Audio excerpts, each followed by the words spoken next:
ఉంటే వాళ్ళు దేవర్ లైక్ మేము అసలు ఆ పాట కోసమే పెట్టుకున్నాము ఈ అమ్మాయిని ఇక్కడ పాడాలని చెప్పేసి ఒకసారి ఇది శ్రీకృష్ణను తన చేత స్టేజ్ మీద పాడించండి అని చెప్పేసి ఈవెంట్ మేనేజర్తో చెప్పాను. చెప్తే అన్న వచ్చేసి నేను పాడనన్నాడు. అంటే ఎందుకు పాడరు అని అంటే లేదు నా వాయిస్ బాగాలేదు. వాయిస్ బాగాలేనప్పుడు వేరే సాంగ్స్ పాడుతున్నారు కదా ఇప్పుడు దాకా అంటే లేదు నాకు ఆ పాట సూట్ అవ్వదు. అలా ఒక షోకి వచ్చినప్పుడు నాకు ఇది సూట్ అవ్వదు అని ఎవరు చెప్పరు. లేదండి మేము ఇంత డబ్బులు ఇచ్చి పెట్టుకున్నాం కదా ఇప్పుడు మేము ఆ పాట కోసం ఈ అమ్మాయిని పిలిచాము మీరు పాడరంటే ఎలా కుదురుద్దని వాళ్ళు గట్టిగా మాట్లాడారు. మాట్లాడితే సరే అని ఎట్లయితే కష్టపడి స్టేజ్ అయితే ఎక్కాడు. ఎక్కేసి కరెక్ట్ గా ఒక 3 లైన్స్ పాడేసి వెళ్ళిపోయాడు స్టేజ్ మీద నుంచి. నేను అక్కడే అన్న ఇద్దరం పాడుతూ ఉన్నాము 3 లైన్స్ పాడేసి వెళ్ళిపోతాను. అంటే ఆ ఏజ్ లో నాకు ఎంత స్ట్రాంగ్ గా నా బ్రెయిన్ లో ఇంప్రింట్ అయిందంటే నేను చాలా బాధపడ్డాను ఆ రోజు. అంటే నాతోటి నేను పనికిరానా నాతో పాడడానికే ఒకళ్ళు డినై చేస్తున్నారు అని చెప్పేసి. సో ఇంకా అప్పుడు మేము అనుకున్నాం అయితే వీళ్ళందరూ చెప్పేది నిజమేనేమో ఎందుకంటే మన కళ్ళ ముందు మన ఫేస్ మీదనే ఇట్లా చేశాడు కదా సో ఇది ఇంకా నిజమే అయి ఉండొచ్చు అని చెప్పి. సో ఆ తర్వాత కూడా నేను ఇదే మాట నేను చాలా మంది దగ్గర విన్నాను. ఇక ఎవరైనా ఈవెంట్స్ ఉన్నప్పుడు సో రీసెంట్ గా నా హిట్ వచ్చేసి దర్జా మూవీలో లింగో లింగో అనే సాంగ్ బాగా హిట్ అయింది వైరల్ అయింది.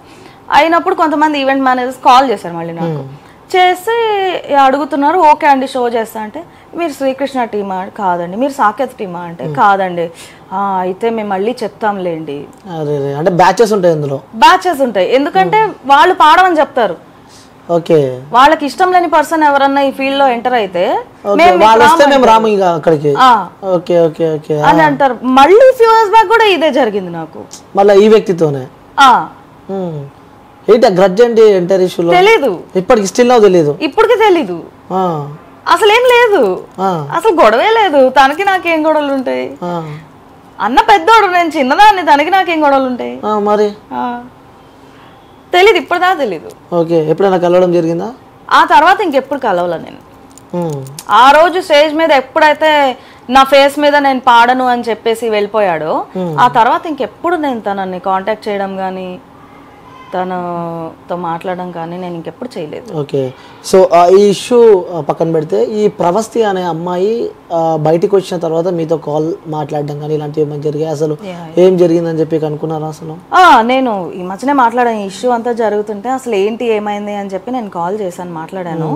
సో మనకి టీవీలో ఏదైతే చెప్తుందో నాకు కూడా అదే చెప్పింది ఇట్లా అయింది నేను చాలా బాధపడ్డాను. ముందు పాడుతా తీగలో కూడా నేను పాడాను కదా నేను అప్పుడు ఎప్పుడు ఇట్లా కంప్లైంట్ చేయలేదు కదా అందరూ నన్ను ఎందుకు చెప్తున్నావు అని అంటున్నారు కానీ నేను ఎంత బాధపడితే నేను చెప్పాను అనేది ఎవరు ఆలోచించట్లేదు. ఇదే ఛానల్లో ఇదే షోలో నేను ముందు పాడాను కదా అప్పుడు నేను కంప్లైంట్ చేయలేదు.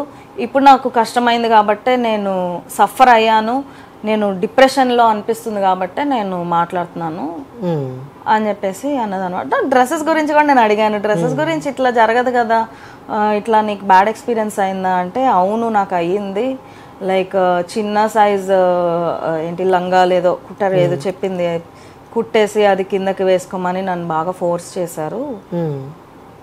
సో ఇప్పుడు ఒక అమ్మాయి అట్లా చెప్తుందండి మనం దానికి ప్రూఫ్ మనం ఎక్కడి నుంచి తేవాలి? అది నిజమా అబద్ధమా అని అంటే అది ఎవరికి కూడా ఎలా తెలుసు చెప్పండి. ఇప్పుడు నన్ను కూడా అంటారు ఇప్పుడు నువ్వు మాట్లాడుతున్న అసలు నిజమే ఏంటి అని నన్ను కూడా కింద కామెంట్లు వేసుకున్నారు కొంతమంది. ఇప్పుడు నేను ప్రూఫ్ ఎక్కడి నుంచి తేవాలి? జరిగింది మీరు చూసారు లైక్ మీరు అనుభవించారు కాబట్టి బయటకు వచ్చి మాట్లాడుతారు. లైక్ ప్రవస్తి గారు మీకు ఏమైనా చుట్టాలు అవుతారా? లేదు బెస్ట్ ఫ్రెండా? ఏమీ కాదు ఏమీ కాదు. ఓకే సో అంటే లైక్ ఈ ఇష్యూలో జరుగుతుంది కాబట్టి బయటకు వచ్చి ఏం జరిగిందో జనాలకు చెప్పే ప్రయత్నాలు అయితే మీరు చేస్తున్నారు అంతే. అంటే ఒక పర్టికులర్ ఛానల్ వాళ్ళు నన్ను అడిగారు ఇట్లాంటివి ఏమన్నా జరుగుతాయా షోస్ లో అంటే జరుగుతాయి అంటే నాకు జరిగిన సొంత ఎక్స్పీరియన్సెస్ అన్ని నేను షేర్ చేస్తున్నా. ఓకే సో ఇప్పుడు ప్రవస్తి చెప్పేది కూడా ఏంటి అంటే ఈ పర్టికులర్ షోలో తనకి ఇంకేమి లాభం రాదు. ఇప్పుడు ఇదంతా తను చెప్పడం వల్ల తనకి ఈ షోలో ఇంకేం న్యాయం జరగదు కదా. తనకు ఒకవేళ అన్యాయం జరిగినా కూడా ఇంకే ఎలిమినేట్ అయిపోయింది. ఎలిమినేట్ అయిపోయిన తర్వాత కూడా వాళ్ళు ఏదో పార్టీ చేసుకున్నారని చెప్పి నేను విన్నాను. మరి అవునా? కొంతమంది అంటూ ఉన్నారు సోషల్ మీడియాలో వైరల్ అవుతుంది అది. మరి అది వినలేదండి నేను తెలియదు నాకు. ఓకే మేబీ అంటే ఇప్పుడు తిను చెప్తుంది, వాళ్ళు ఇంకో కౌంటర్ వీడియో తిని ఇంకో కౌంటర్ వీడియో ఎట్లనే జరుగుతుంది. మేబీ ఫేస్ టు ఫేస్ వస్తే వాళ్ళు ఏమన్నా సాల్వ్ అవుతుందేమో. అండ్ తిను వచ్చి చెప్పేది రైటా రాంగా అని అంటున్నారు కొంతమంది. రైటా రాంగా అంటే దానికి ఒక పర్టికులర్ ఆన్సర్ ఏమి ఉండదు కదా. బట్ మేబీ ఇంత గొడవ చేస్తున్నారు, ఇట్లా మనకి ఎందుకు వచ్చిందిలే అని చెప్పి ఫ్యూచర్ లో జరిగే రియాలిటీ షోస్ లో ఇట్లాంటి ఇష్యూస్ కాకుండా మేబీ కొంచెం జాగ్రత్త పడితే పడొచ్చు కదా. ఆ విధంగా అంటే ఈ తను బయట పెట్టడం వల్ల తనకి యూజ్ జరగకపోవచ్చు, బట్ వేరే వాళ్ళకి యూజ్ జరిగితే జరగదు. మీరు బయటకు వచ్చారు, సో మాట్లాడుతూ ఉన్నారు. నెక్స్ట్ మీపై కూడా ఏమన్నా మీ కెరియర్ కి కానీ ఇబ్బంది పడే అవకాశాలు ఉంటాయని చెప్పి ఎప్పుడు ఆలోచించలేదా?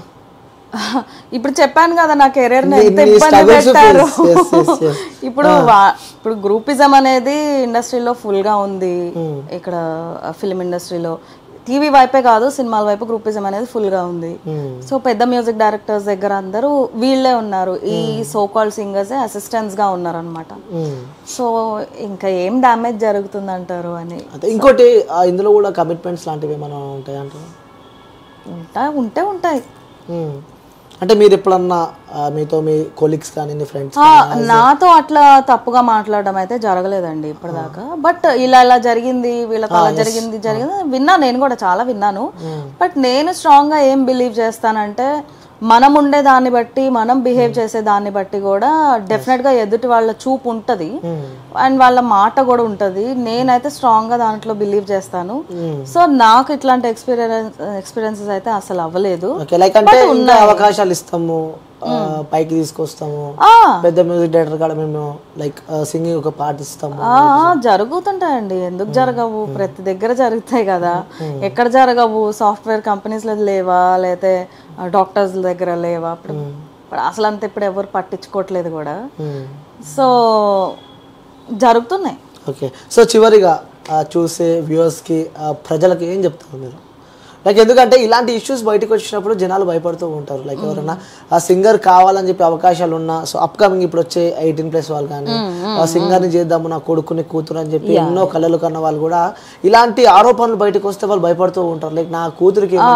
సో ఎగ్జాక్ట్లీ ఇప్పుడు మీరు కరెక్ట్ గా చెప్పారు. నన్ను కింద కామెంట్స్ లో కొంతమంది తిట్టేస్తున్నారు, ఎందుకు ఇట్లా భయపెట్టేస్తున్నారు, ఇంకా ఎవరు రాకూడదా ఇండస్ట్రీకి, ఇంకా రాకూడదు అన్నట్టు చెప్పేస్తున్నారు అని. No, I'm only giving a reality check about reality shows. అన్నిటికీ ప్రిపేర్ అయ్యండి, అది నేను చెప్పేది. ఎగ్జాక్ట్లీ ఇప్పుడు మీరు క్యాచ్ చేశారు కరెక్ట్ గా. ఏంటి అంటే చాలా స్మూత్ గా ఉంటది అనుకొని రావద్దు, ఎందుకంటే బాధపడతారు. అండ్ నేను చెప్పేది ఏంటంటే మీరు రావద్దు, ఇంట్లో ఆగిపోండి, ఇక్కడ వేస్ట్, ఇక్కడ ఏం జరగదు, అది కాదు నేను చెప్పేది. ఏంటంటే ఇండస్ట్రీలో పైకి రావాలంటే అది అందరి వలన అయ్యేది కాదు, దానికి ఒక టైం అనేది ఉంటది. నేను ఇప్పుడు వచ్చి రేపు సక్సెస్ అయిపోవాలి అని అనుకుంటే కుదరదు. దానికి ఒక లాంగ్ ప్రాసెస్ ఉంటది, దానికి మనం మెంటలీ మనం ప్రిపేర్ అయి రావాలి. ఆ మైండ్ సెట్ తో మనం రాలేదనుకోండి, ఒకసారి ఓడిపోగానే వెళ్ళిపోతాం, ఇంకా డిసప్పాయింట్ అయిపోయి. సో అట్లా చేసుకోవడం వల్ల యూజ్ లేదు. వచ్చే వాళ్ళు రండి, హ్యాపీగా రండి, ప్రాబ్లం ఏం లేదు. అంటే ఇప్పుడు ఒకటి జరిగింది, దాన్ని మర్చిపోయి నెక్స్ట్ ఏంటి అలా ఆలోచించాలి. ఆ యాటిట్యూడ్ తో ఉండే వాళ్ళైతే రండి, నో ప్రాబ్లం. కొన్ని కూడా ఆ మనసుకు తీసుకొని ఏమన్నా జరిగే అవకాశాలు ఉంటాయి, లైక్ డీప్ గా తీసుకొని కూడా. ఇప్పుడు ఈ అమ్మాయి అట్లానే కదా, డీప్ గా తీసేసుకుంది, బాగా మనసులో బాగా తీసుకుంది. సో నేను డిప్రెషన్ లో ఉన్నాను అని అంటుంది. సో అంత లెవెల్ దాకా వెళ్ళే అంత సెన్సిటివ్ గా ఉన్న వాళ్ళు కొంచెం ధైర్యంగా మీ ధైర్యం పెంచుకొని రండి అంటున్నాను నేను, అంతే. Okay ma'am, thank you ma'am. మీరు బయటకు వచ్చి మాట్లాడుతున్నారు, ఎందుకంటే యాజ్ ఎ ఉమెన్ గా. ఒక కామెంట్ చూస్తే నాకు నవ్వు వచ్చింది. ఈమె బాగా పాడుతుంది కదా, ఈమె కావాలని ఇప్పుడు టీఆర్పీ కోసం చెప్తుంది, ఈమెకి గాడ్ ఫాదర్ ఉన్నారు ఇండస్ట్రీలో. అరే బాబు, నాకు గాడ్ ఫాదర్ ఉంటే నేనెందుకు అన్ని షోస్ లో ఎలిమినేట్ అవుతాను? నాకెందుకు ఇన్ని నష్టాలు జరుగుతాయి? అలాంటిది ఎవరు లేరు. అలాంటిది ఉంటే ఎప్పుడో వేరేలాగా ఉండేది కదా సిచ్యువేషన్. సపోర్ట్ ఉంటే నేను ఎందుకు వేరే వాళ్ళు మిమ్మల్ని ముందే తీసేస్తామని నన్ను బెదిరించి ఎలిమినేట్ చేసే పరిస్థితి నాకెందుకు ఉంటది? నాకు గాడ్ ఫాదర్ అనేది ఉంటే. నేను గెలిచాను, కొన్ని షోస్ లో నేను గెలిచా. కొంతమంది అది కూడా అంటున్నారు, మీరు గెలిచారు కదా, ఈ అమ్మాయి గెలిచి కూడా ఇట్లా మాట్లాడుతుంది ఏంటి? అవును గెలిచాను, కానీ ఆ షోలో ఎన్ని జరిగినాయి వాళ్ళకి తెలుసా? తెలీదు కదా, మాకే తెలుస్తుంది అది. సో జరుగుతాయి, అవన్నీ జరుగుతాయి. నేను ఏం అబద్ధాలు చెప్పట్లేదు, నాకు జరిగింది మాత్రమే నేను చెప్తున్నాను. నేనేమి వ్యూస్ కోసం చెప్పట్లేదు, అలాంటిది ఏమీ లేదు. Okay, so as a singer కాబట్టి మీరు ఇంతమంత కాంట్రవర్షియల్ లైక్ మాట్లాడుకున్నాం కాబట్టి మా వ్యూయర్స్ కోసం ఒక సాంగ్ పాడతారా? Yeah, okay. కమ్మని ఈ ప్రేమ లేఖలే రాసింది హృదయమే, ప్రియతమా నీ వచట కుశలమా నే నిచట కుశలమే, ఊహలన్నీ పాటలే కనుల తోటలో, తొలి కలల కవితలే మాట మాటలో, ఏహే కమ్మని ఈ ప్రేమ లేఖలే రాసింది హృదయమే, ప్రియతమా నీ వచట కుశలమా నే నిచట కుశలమే. రైట్ అండి, సూపర్, చాలా అద్భుతంగా వాడారు. సో నిజంగా అదే సాంగ్ వింటున్నట్టు ఫీల్ వచ్చింది. సో థ్యాంక్ యూ అండి, thank you so much. Thank you.